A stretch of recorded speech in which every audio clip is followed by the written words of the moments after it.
Welcome to the Tokunbo Chronicles, a podcast about the journeys we take and the stories we make. In this podcast, I'll be sharing moving stories that are sure to empower, educate, and entertain you. Stories have an incredible way of connecting us to one another, uplifting us, and giving us permission to tell our own story. I will be speaking to entrepreneurs, trailblazers, and dreamers who have incredible and powerful stories to share. From their triumphs and tribulations, we'll be drawing out the details, the how-tos, and the lessons we can take away. Life is where you make it, and only you get to decide how your story is written.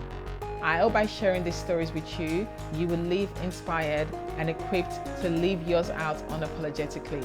So sit back, relax, and enjoy the chronicles. I am your host and chief storyteller, Tokunbo Koiki, a multi-passionate entrepreneur, founder of the award-winning Tokunbo's Kitchen and London African Food Week. When I'm not cooking up a storm in the kitchen or regaling guests with my own epic stories, you are most likely to find me in the middle of the dance floor, bringing the party to life.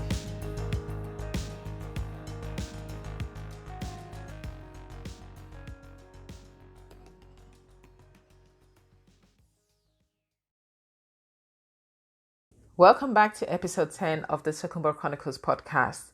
Wow, what an incredible journey this has been for me so far. Today's episode was actually recorded much earlier in the beginning of the year. And as we're about to enter June 2020, it truly feels like the longest 5 months of our collective lifetimes. On this episode, I share my tips and strategies on how you can start to do the work to make your dreams come true. Though when I talked about not knowing what's coming or what could happen on the world stage that would impact on one's dream, I certainly did not foresee a global pandemic. If, like me, you might be in a position in which many of your previous dreams have had to be shelved or placed on hold. Nonetheless, I truly believe this is the perfect time to revisit old dreams or maybe even create new, better ones for yourself. Personally, I have taken the decision to return to social work as I want to be part of a solution that will be required within my community in the world after this coronavirus. I also finally made the time and successfully completed an online personal styling course I signed up for back in November 2018. For me, not only do I believe your dreams are valid, I believe dreams have no expiration date. In fact, your future self would thank you for taking action today to actualize and manifest the thing that is within your heart. So sit back, relax, and enjoy the chronicles. So today is the 8th of January, 2020. So I was listening to a podcast this morning, Therapy for Black Girls by Dr. Joy Bradford. And her topic matter was about dreams. And it really, really resonated with me because there was something in particular. There was a line that she said in her podcast, which basically was, don't get so caught up in the excitement of your dream that you forget to actually do the work to make your dream come true. And having a lot of conversations, I was having a conversation with a friend earlier this evening, and also as part of my mastermind yesterday, we were talking about one of the principles of the mastermind is the need to act fast. And the way to do that is to dream it, plan it, and do it. So it got me thinking about dreams and got me thinking about the fact that so many people have dreams that they, for whatever reason, do not manifest, whether because life happens or they just get so scared. And so today I really wanted to think about, are you a dreamer or are you a doer? And that's what I want to talk about in today's podcast, today's episode. I'm somebody that I act fast, and even though I dream and I think about, I have so many different things that I want to do. So yesterday I was having a meeting with a wealth manager, thinking about my finances and thinking about where I want to be. And he asked me, where do I see myself in the next 5 to 10 years? And I couldn't really give him a concrete answer simply because where 10 years ago in my 30s, I used to be somebody who had a plan. I had a 5 year plan, and in my 5 year plan, it was very detailed. I knew exactly what my objectives were. I wanted to become a social worker, and this is what I wanted to be doing, and this is the kind of field I wanted to be working in. And then I became a social worker and realized that that dream was no longer valid for me. I realized that dream, and in doing so, there was something that was lost for me. So since then, I've actually struggled to write a long term plan for myself. But if you ask me, where do I see myself in the next year, in the next 3 years, I can articulate a lot better. And one of the ways that I do that is I journal a lot. And right here next to me are just some of my journals from the last, I think since 2020, 2012 is when I really started journaling again on a regular basis. It's something that I try to do every morning. And it being the beginning of the year, I always try to get myself a brand new journal. See, this one says T for Tokunbo. And what I did at the January 1st is just really thinking about my vision for the year, thinking about where do I see myself? What are the goals that I'm trying to achieve? What are the dreams that I want to make come true this year? And so because of that, having a plan allows me to, do things that will enable me to get to my dream. But also one thing I've also learned in the last couple of years is your dreams evolve. So today, I had a dream 5 years ago and like I said, when I was in my 20s, my dream was to become a social worker. And then in my 30s, I no longer wanted to be a social worker. So then I had to find a new dream. I had to find a new vision for myself. And one of the things that I realized about me is I have multiple passions. I have so many things that I'm interested in. I have so many, and I've always been that way. When I was in university, I wanted to be an educational psychologist. I wanted to work in international development. I wanted to be a social worker. I had a side hustle in fashion, buying and selling, doing styling. I worked with children. I've worked with young people. I've worked in education. So I've had so many multiple dreams, and I literally live my life to have no regrets. And one of the ways that I do that is I'm flexible in knowing that actually today my dream might be to run my own food business or to be the best chef out there in the world. But actually, in 2 years' time, that dream might no longer be valid for me. But when I do have a dream and I am passionate about realizing that dream, I do the things that I need to do to make that dream come true. So recently, like I said, I kind of accidentally became interested in fashion when I was a teenager. So my mom, because of her immigration status, could not leave the UK. And so when I was about 14, she actually sent me to the US. And my first trip to New York, I stayed with family, my uncle and his wife that I'd never met before, and my cousins. And I remember the first day my auntie took me from their apartment in Brooklyn to Manhattan to do the shopping for my mom. And the next day, she woke me up and she gave me a Metro card and directions of how to get on the train from Brooklyn to Manhattan. And at the time, I remember just thinking to myself, like, are you crazy? And I respond, like, I remember thinking, why am I getting this? And she's saying to me, there's no way I could expect her to like take time off work for 2 weeks just to be taking me shopping. And so that's what I did. So for most of my teenage years, I used to do that trip at least 2, 3 times a year. I would go to New York, buy things for my mom. She would sell. And then, as my friends started learning that that's what I was doing, they would make their request.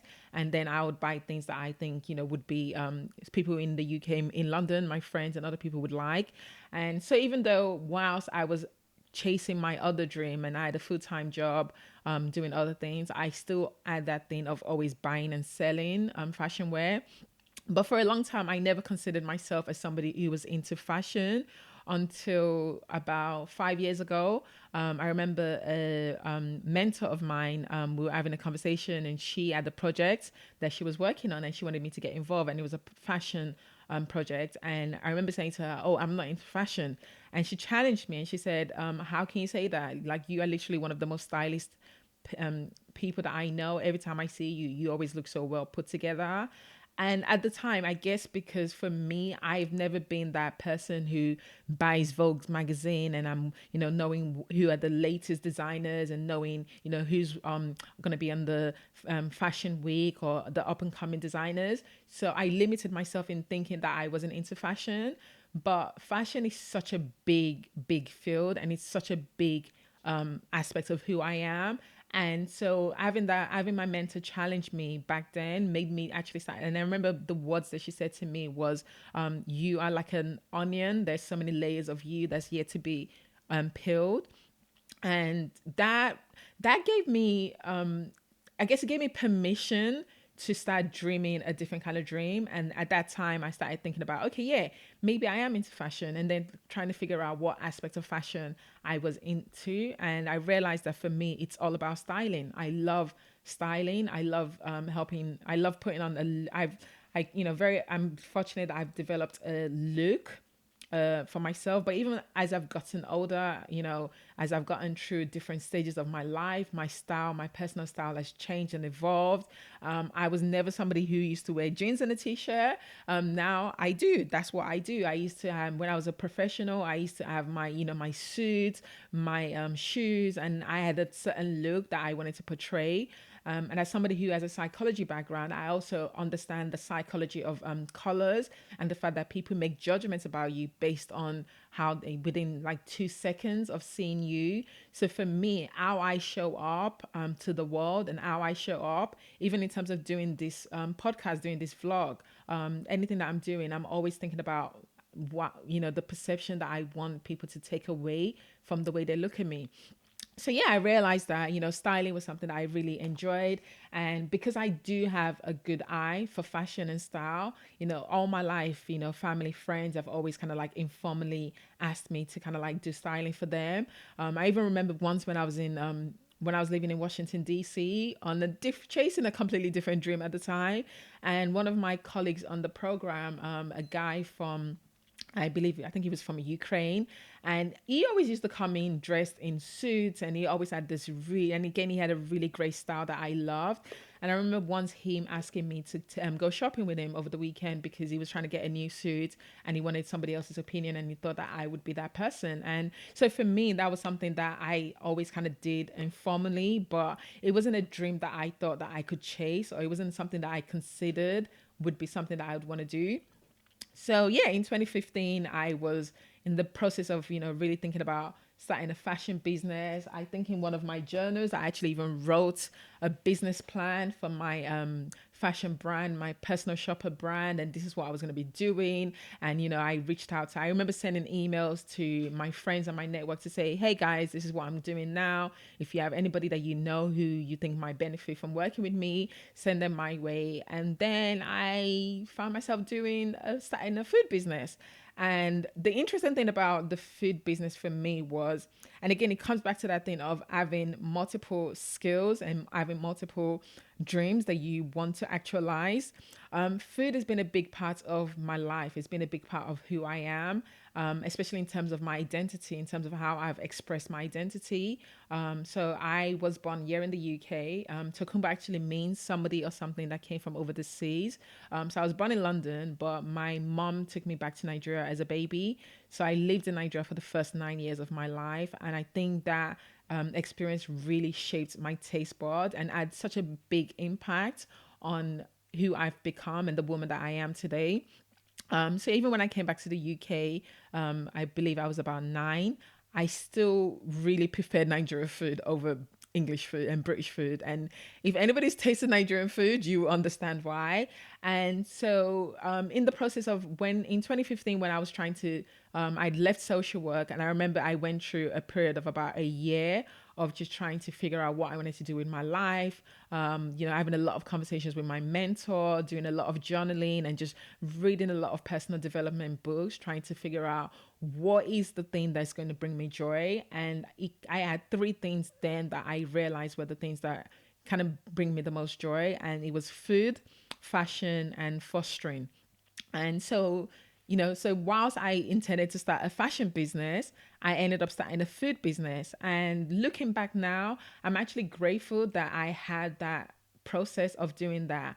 And the reason why I wanted to kind of talk about, dreams and, doing your dreams and, like Dr. Bradford said, not getting so caught up in the process of actually trying to actualize your dream that you don't get on with the actual doing of your dream is whilst I was preparing to start a fashion business, I had an opportunity to start a food business. And the way that came about was I'd had the idea for about 2 years, did a little bit of research, had a little bit of conversation, but it was literally, starting a food business was just one idea out of like the hundreds of business ideas that I had at the time, as most entrepreneurs would, attest to.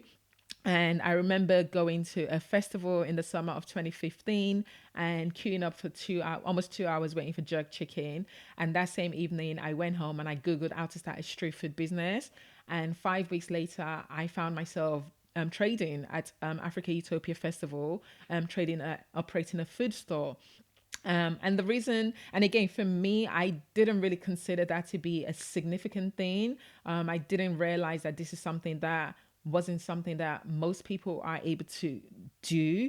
But once I make a decision and I'm like, yep, this is what I want to do, or this is what I think it's the next best move, I would just do it because at the time when I started my food business, even though I'd had about 20 years experience of, running a business, I was running a fashion business. I was buying and selling clothes. I was buying and selling shoes and accessories. I wasn't cooking food and I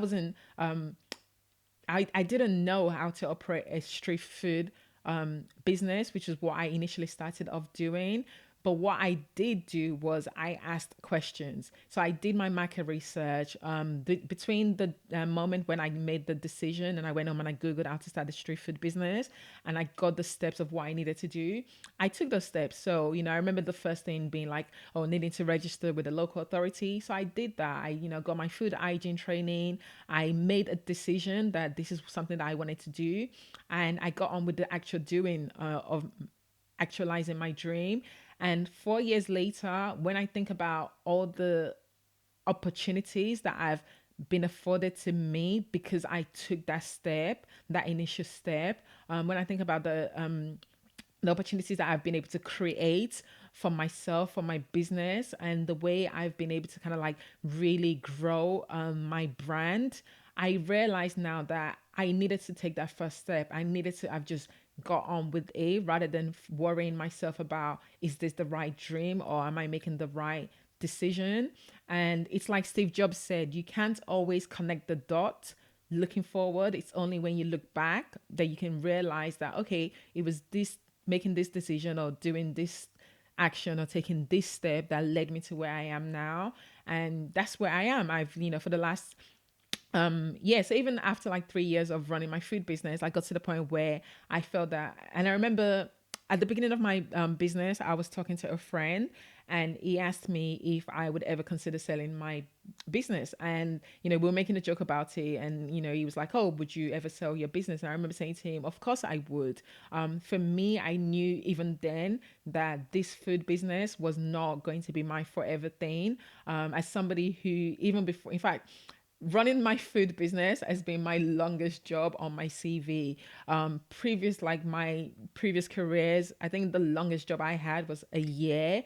Even when I worked in education, I worked in social care, I worked in mental health, but I always moved on. I always got to the point where, I would get a job and I would be really excited about it. And then after a while, it wouldn't bring me joy anymore. And rather than, and I saw so many people who, they were stuck in a job that they hated, but yet 20 years, they'll find themselves 5 years, 20 years, 10 years, and they're still in this job. And I knew that that's not something that I wanted for myself. So I was always somebody who was always looking for something better, looking for, okay, this isn't bringing me joy. What else can I do? Also, I'm really good at this one thing, but I'm also good at this other thing.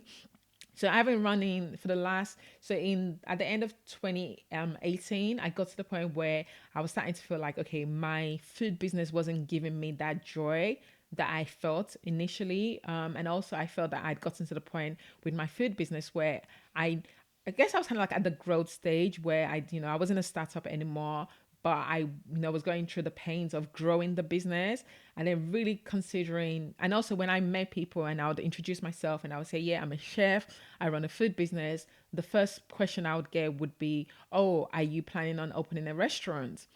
And I guess it felt like that was meant to be the natural transition from, starting off as a street food business to then doing pop-ups and doing catering to, yeah, opening a restaurant. I started Tokunbo's Kitchen because I noticed there was a gap in the market for a place where people can enjoy home cooked Nigerian food without the usual nonsense that you get when you go to like some Nigerian restaurants now, where there's poor customer service, a menu where the one thing that you really want to eat when you go in, that's the one thing they tell you they don't have. So for me, that was one of the reasons why I started Tokunbo's Kitchen. So when people used to ask me, was I planning on, starting my own restaurant? So at the beginning of 2018, I actually went through that process of, working with a mentor and really thinking about, doing some research, looking at, I ran, doing some research to see if, how viable it would be to, open my own restaurant. And then I got an opportunity to effectively run a restaurant in a hotel in North London. And I did that for 6 months. Initially, it was meant to be for a month. No, it was meant to be for 3 months. Then that got extended to 6 months. And during that 6 months of running my restaurant, I realized that that is a dream that I am never going to actualize, because I got to see that, there's a difference between running a food business, running a catering business. There's a difference between running a catering business and running a street food business. And there's a bigger difference between running a catering business and running an actual restaurant. And I realized that in as much as, I was a chef, and again, I went through a period where I had imposter syndrome about being a chef, because I didn't feel like, because I wasn't a trained chef, I didn't really see myself as a chef for many years, even though I was doing the work that chefs do. So I went through that process. And then after running my restaurant, even the year before that, I actually got to the point where I was feeling comfortable owning that title and feeling like, yeah, I am a chef. I have a successful food business. I have, successfully fed at least, at my last count, over 10,000 people. Um, but I realized that being a chef was not, number one, it was never a lifelong dream. It was an accidental dream. But it wasn't a dream that I wanted to continue with. So at the end of 2018, I then decided to start thinking about, what was that dream that I wanted to actualize? And fashion kept coming back to my mind. And I kept thinking about how much I do love, fashion. And I also wanted to learn more about the fashion industry. And so not restrict myself to just being a stylist, really thinking about what other avenues within the fashion industry could I get into. I've had people ask me if I was a model before. So it was like, okay, maybe I can consider doing that, even though I'm not tall enough. But hey, there's different ways of doing modeling. There's catalog models, doesn't necessarily have to be a runway model. So I signed up for a fashion course. And actually, what happened was I decided I wanted to start sewing, because a friend of mine on social media, I remember, a couple of years ago, she purchased a sewing machine and then started teaching herself how to sew jumpsuits from YouTube. And I remember just being like completely blown away and being impressed. I remember thinking, okay, yeah, maybe this is something I can do. So I signed up for a sewing course, and then decided to actually do a fashion course, fashion design course, because I thought, why not? Why limit myself to just, dreaming about being a personal stylist? Why not, if I can get the opportunity to, actualize my dream further? But in the process of doing the fashion design course, it just reinforced to me that actually, in as much as I love the way clothes look, and I love the way, you can put on a certain dress and you can just feel like £1,000,000. You can put on another dress and you can feel very sexy. You can put on these shoes and you can feel very, corporate. Your clothes give us the freedom to really express ourselves in so many different ways. And, you can use the same outfit in, two people wearing the same outfit can give different expressions. So for me, doing fashion design, and I remember, during my course, we did, pattern cutting, we did sewing, we did the actual designing. And my tutor, I remember one lesson, he was like, oh, it's all about the process. And, it was an Italian man. He was very passionate. And he was talking about, yes, it's all about the process. Don't worry about the outcome. Just focus on the process. And in that moment, I felt like actually for me, I don't worry too much about the process. And even as a chef, that's the way I cook. Just today, I was trying to make a dish, and it didn't come out like during the process of making that dish, things didn't go perfect, but the outcome was I created a delicious dish that I enjoyed, that my friend enjoyed. And so for me, that's what I've learned about myself. So during the fashion design course, I realized that in as much as, and right now, whilst it's not a dream of mine, doesn't necessarily mean that it might not be a dream of mine in 10 years time, in 5 years time. But I realized that I did not want to be a fashion designer. I did not want to be a seamstress. I didn't want to be in pattern cutting. What I really want to be doing is personal styling. So that was end of 2018, early 2019. But life happened, and so in as much as I, at the beginning of 2019, I had a plan for starting a fashion styling business. I even signed up for a course to do personal styling, women's wear. I again never got to actually actualize that dream because life happened. So many other things were happening in my life that meant that I couldn't follow true with making that dream come true. But then the thing about dreams as well is it never fully goes away. So even if you never actualize that dream, even if you kind of get to a point where you make do with the life that you create, that is not actually the life that you want, or it's not the life that you dream about, your dream never really goes away. You might push it to your subconscious, or it might go, life might take over and you might forget about your dream for a while, but eventually your dream will come back to haunt you.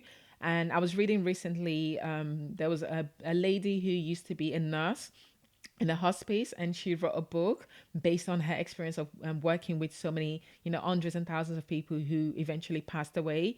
And one of the things that she said was the first thing people always said that they regretted was not realizing their dreams or not creating the life that they really wanted for themselves.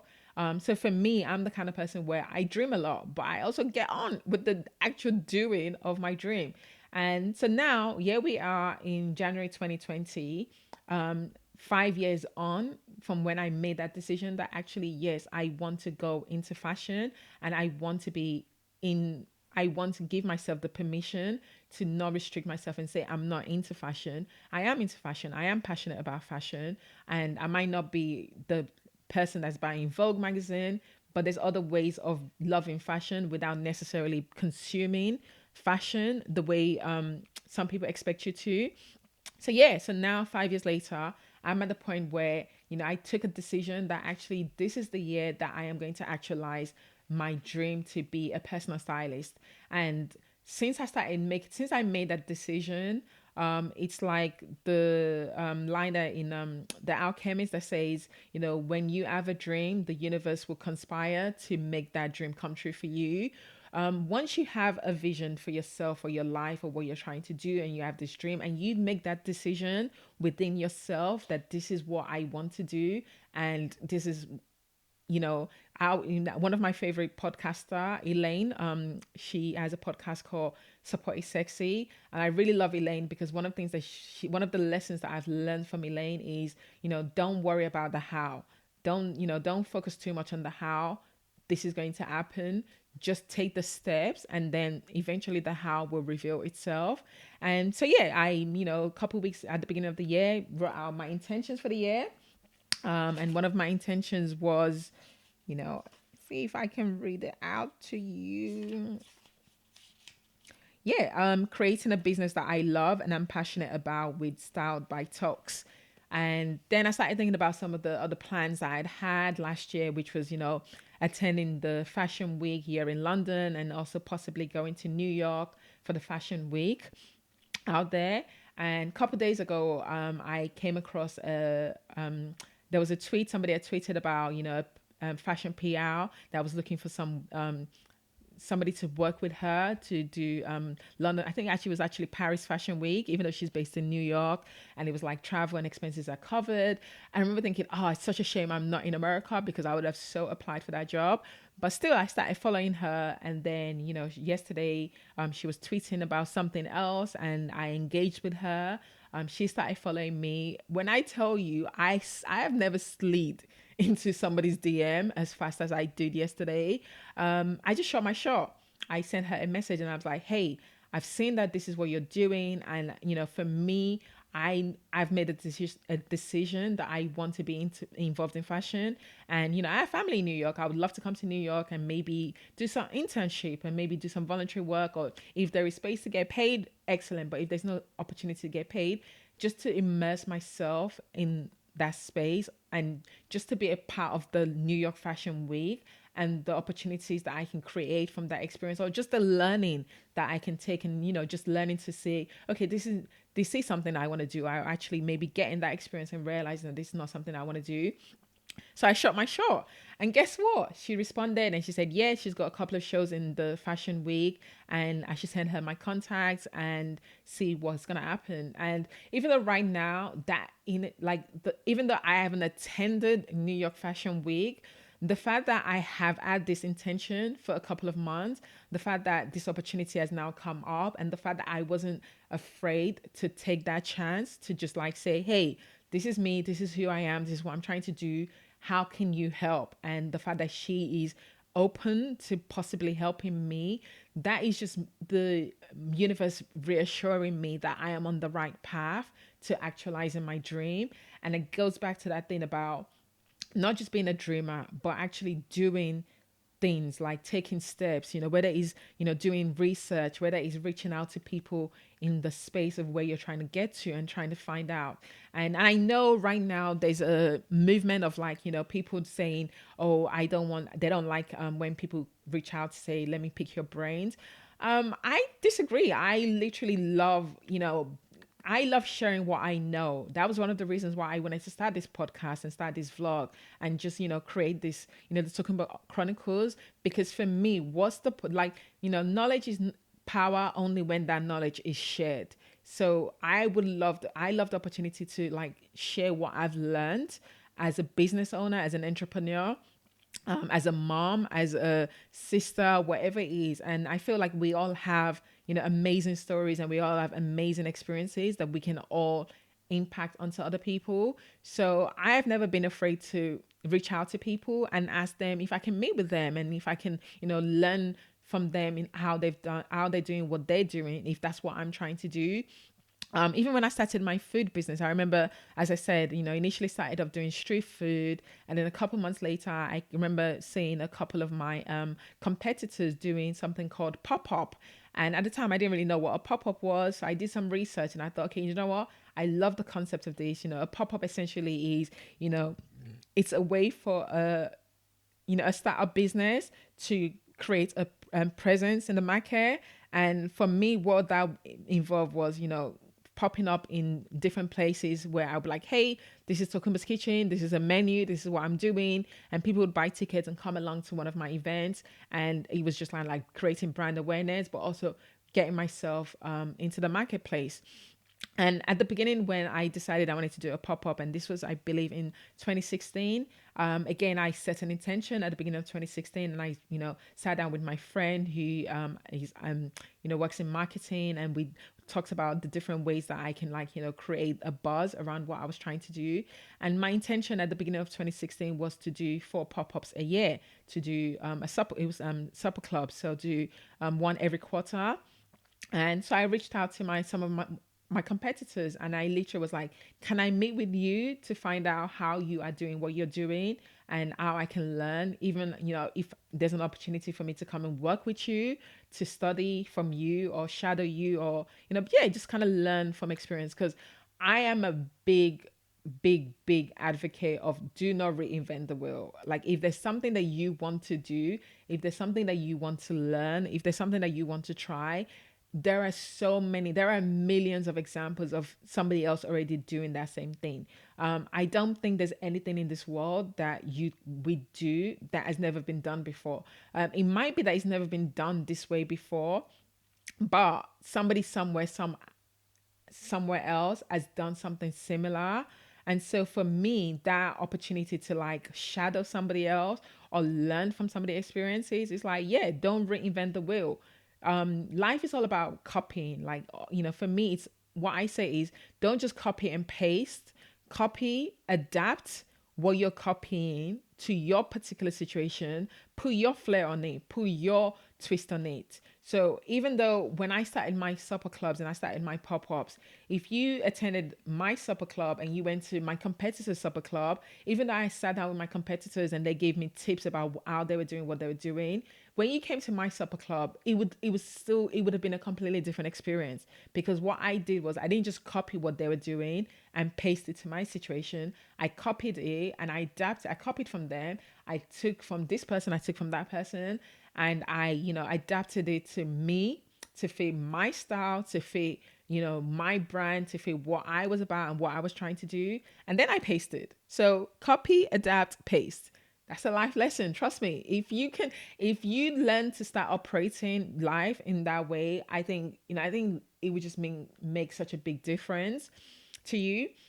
So yeah, so now I'm at the point where I'm now chasing this new dream of, getting involved in fashion. And the best way to actualize a dream, I truly, truly believe, is to learn from other people who are doing what you want to do. And so that's what I'm doing. So that's why I'm like, putting myself out there. I'm now trying to, go to attend more events in the fashion industry, events where I'm going to meet with other personal stylists. I remember going to one last year, and one of the stylists was like, he works in videos. And at the time thinking, there was like a light bulb went off in my head. And I was like, yes, that is true. Like, you have stylists for videos and movies and TV shows.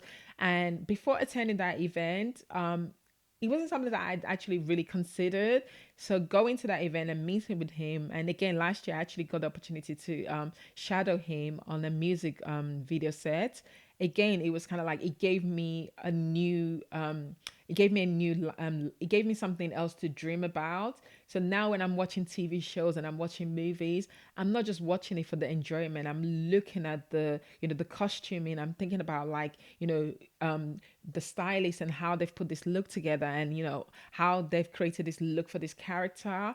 And so now my world was just expanded by that opportunity, by like attending that event and having that realization. But if I never took the initial step to say, okay, I'm chasing this dream, I want to be a personal stylist and I'm going to go for it, I would never even have realized that this was an opportunity. And this is a lesson that I've learned, in the last 4 years of running a food business, of running, my own business full time. You have to be so creative. You have to be really creative in manifesting the life that you want and also actualizing your dreams. And I remember again earlier this evening just having a conversation with a friend about the fact that sometimes when you are trying to chase your dream, you might find that you have to take a step back, or you might find yourself going back and doing things that, you think, okay, at this point in my life or at this point of where I am, this is not what I should be doing. I should have, I should be at a next level. The thing about life and success is it's not a linear thing. It doesn't go like from A to B to C to D, and you start at point A and then you go and you get into point D and Z, and then that's it, that's success. It doesn't work like that. Success is like up and down, in and out, round and round and round and round, and like you're going crazy, and even right now, I'm so excited. I've got my vision, I've written it all out, and I've written my goals, and every day I'm like trying to inspire myself to take steps towards my dreams. But I know that life is going to life will always life, things will always happen, things will always go wrong. There are things that you can't, in as much as you can plan for certain things, there's a lot of things that you can never ever plan for. You can never ever plan for. I was watching a movie on Netflix yesterday, The Terminal, and this film was shot in 2004. And as I was watching it, there were certain things that was happening in the. It's a movie about Tom Hanks, and it's basically about this character that gets stuck in the airport because his country gets into a war, and its passport and visa are invalid, so he cannot actually leave the airport, can't go back to his country, and he can't go into the United States. So he's stuck in the airport for about a year. And as I was watching this film, I was thinking, why are they doing all of these things? Why, these people are just going freely about in the airport. There's no kind of like restrictions. And then I remember this was before 2011. This was before 9/11. There was so many things that was happening in 2004 that no longer happens now. So for me, there's things that you cannot always predict how life is going to happen, and you can't always predict what's going to be the next step. But what you can do, naturally, I think you can sometimes predict the next step, but you can't always predict which way life is going to happen, and you can't always predict what other people are going to do or what's going to happen on the world stage that's going to impact your dream. But what you can start doing is thinking about what is the next step for you. What do you want to do? So for me, I try to break my dream down every quarter. I try to think about, okay, what am I trying to achieve in the next 3 months? What do I need to do over the next 3 months? And then the 3 months after that, and then the 3 months after that, that would get me to the end of 2020, where I can reflect back and I can journal, and I can think about, okay, yeah, this is what I intended for. This is the intention that I set out at the beginning of 2020, and this is where I am now in 2019. And I can reflect on the things that went well, the things that didn't go well, the things that I could never have planned for. Last year I almost had a mental health breakdown. There was no way I could have planned for that. Like, it was not something that I saw coming. It wasn't something that I was expecting. And when that happened, I had to take time off. I took about 2-3 months off my business, just to get myself back into a place where my mental well-being was where I knew it's meant to be. But now that that has happened, I am so conscious that it could easily happen again. So now I trying to do other things to make sure that I don't get into that situation again. So yeah, so for me, really today was just about talking about dreams and thinking about, what are the dreams that you are personally trying to achieve. This episode will probably come out later on in the year. So, but it is January, and a lot of people are at that stage in their lives where they're thinking about, starting new intentions, thinking about their vision. And one thing that I've also learned is allow yourself, like, once you're done with a dream, whether that dream is manifested or not, whether you make a decision to say, okay, do you know what? This dream for some reason is not going to happen for me right now. So I am just going to let it go. You need to be at peace with that decision. You need to be like, let that dream go and know that, okay, do you know what? Whilst I'm not chasing this dream, I'm just going to focus on this new thing that I'm working on. So one of the things that I've had to decide for myself is, in as much as I have created a successful food business, and I'm not saying my business is closing down and I'm not doing food anymore, but what I am doing is, I'm like, okay, I'm not investing all my time and energy on food anymore, because I now want to chase this new dream, and I want to put some of that energy and some of that focus that I've been putting on the food business into building this new fashion thing, and also the other things that I'm doing. And so for me, it's really all about finding a way to come to terms with where you are in life. I am again, one of the things that one of my favorite quotes is, start where you are with what you have. I know that this is something that I've always strived to do. A lot of people don't know this, but when I started my food business, I was actually homeless. Myself and my daughter, we were living in a bed sit, and that was a really, really tough period for me. I remember, having to. We didn't even have a kitchen. I mean, the ironic thing of starting a food business and not even having a kitchen to be able to cook for. And my first ever event that I did was a festival. And during that period, I had to cook. I think I cooked for about 300 people, if not more. So I had to go use my mom's kitchen, and that wasn't easy. It was stressful, traveling to my mom's to do the cooking, going to the festival sites, and then coming back to the hostel. But I remember at that time, this was, I haven't been homeless for a couple of years before that, where I was living with family and friends. This was the first time I had my own space. like about, I think at that point it was about 5 years of not having my own space. And I remember I wrote in my journal at the time that, just coming home to this room, this one room, and not having to live with anybody else and having that space, that was such an amazing moment for me. Then we were living in a temporary accommodation, and it was a bed sit. And again, at that time, when we moved into the bed sit, it was like, okay, glow up. We now look at where we started from. Now we're here now. And again, during that period of time, knowing that in as much as I knew that the best sit wasn't where we were going to end up, I still appreciated what we had at that time, because now I had a kitchen. I mean, it was still a small kitchen, and I had a small fridge. I had to go buy a new fridge freezer. I had to buy a fridge freezer and put it in my living room, next to my bed and next to the dining table. And that's what I did. And again, I learned how to cook and feed hundreds of people in this small kitchen. I didn't have the funds to go rent a commercial kitchen, so I used what I had. And even though what I had was limiting, I didn't allow it to limit the possibilities that I was trying to create for myself. 2 years on, we now have a 2 bedroom flat, and my living room and kitchen is the size of my bed seat. And to me, again, I'm looking at that and I'm reflecting, and I'm thankful that, because now this is progress. Now I'm able to, like, film in my kitchen. I'm able to, film this episode in my flat. I could not have done that 4 years ago, could not have done that 2 years ago. So it's all about, appreciating the moment and being, I think one thing I've learned in, like I said, I read a lot of books, and I especially love reading personal development books and reading books about other people's stories of how they've been able to kind of like create their life that they live in, or just overcome triumphs and stuff. And one of the biggest lessons I've learned is you have to be grateful. You have to express gratitude for where you are and what you're trying to do.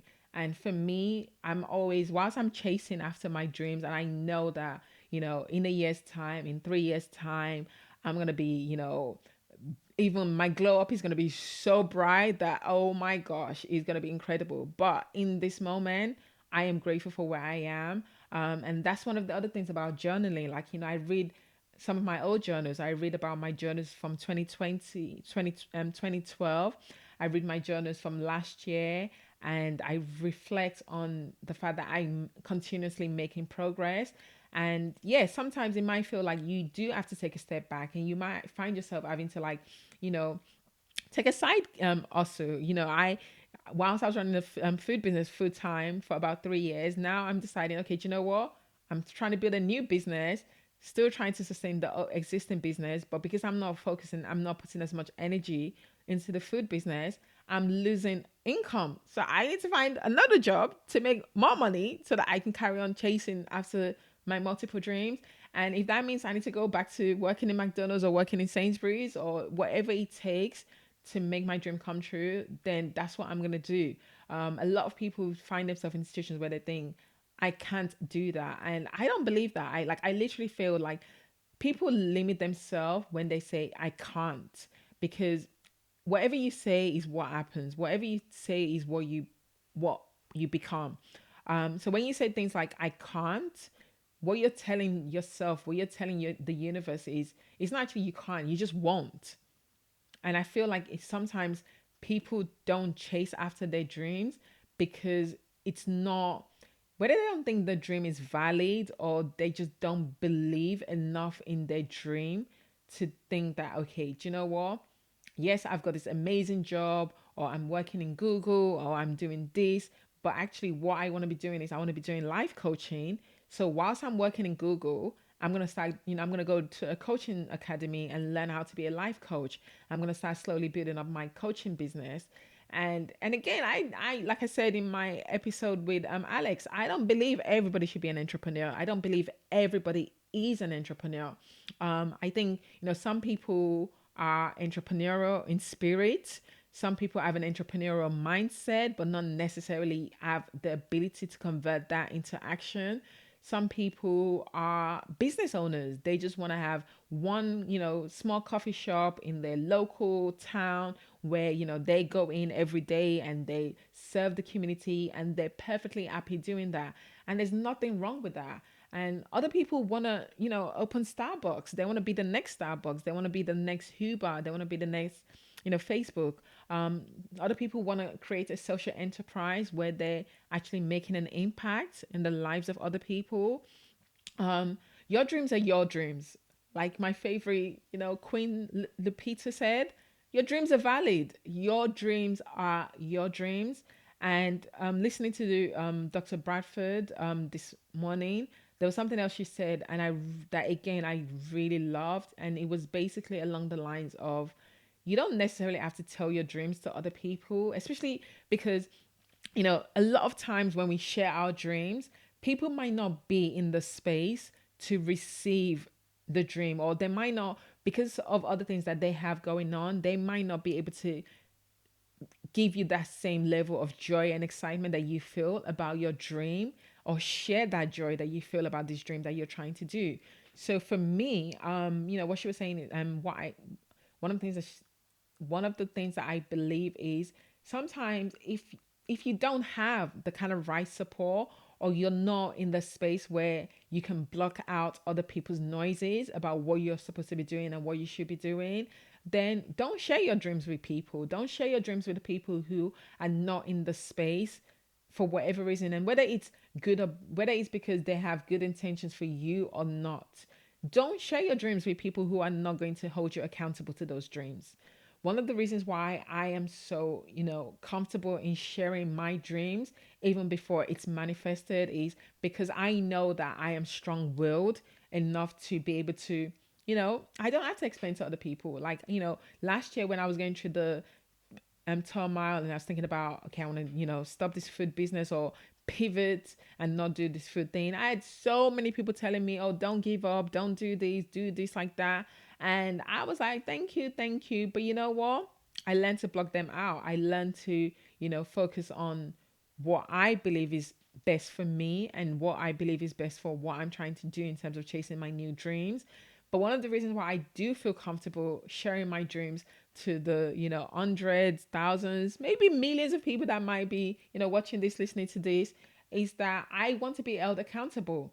I want to go on record to say, yeah, this is what I'm doing. I'm writing a book. This is the year that I am going to be finishing writing my book. I have been saying I am going to write a book for like the last decade. In fact, it's literally in one of my goals from this is one of my goals that I wrote in, I think this was in 2016. And I've got a said year written. This is like 3 year goals. So this was like I wrote this in 2016, and this was my 3 years goals. And one of my goals was to have written my first book. So my first book, not just one book. I don't intend to write just one book. I intend on writing lots of books. And, and again, I've like, whilst it's taken me 10 years to get to the point where I am now comfortable to say, I know I'm writing this book. I am now in the position where I'm like, okay, do you know what? I'm going to write this book. Okay. I've been trying to write for a long time. Just sitting down and trying to write hasn't worked. So let me try something new. So now I signed up to do a writing course, which I'm going to be starting next week, to help me with that process of writing this book. So yeah, are you a dreamer? Are you a doer? What is stopping you from doing the things that you need to do to make your dreams come true? What are the steps? I mean, if you are somebody who dreams and doesn't do, what do you think could change that can help you to start actually doing the work that needs to be done, but also not getting caught up in just doing the work, but actually trying to make sure that the work that you're doing is going to help make that dream come true. Would really love to hear from you. Would love to hear your thoughts on this episode. If this resonated with you, if there was something that you think, yeah, I would love to hear from you. Let me know if there was anything that you enjoyed, or if there was something that you wanted to add to the discussion. And if there's anything that I can do to help you actualize your dream, or just, help you get started, please do drop me a message. Love to hear back from you. Love to hear your feedback on what you thought about this episode. If you're a dreamer, if you're a doer, what are the steps that you take in terms of working towards actualizing your dreams? Would really, really love to hear back from you. Thank you so much for listening to Tokunbo's Chronicles. And yeah, just happy to have you here.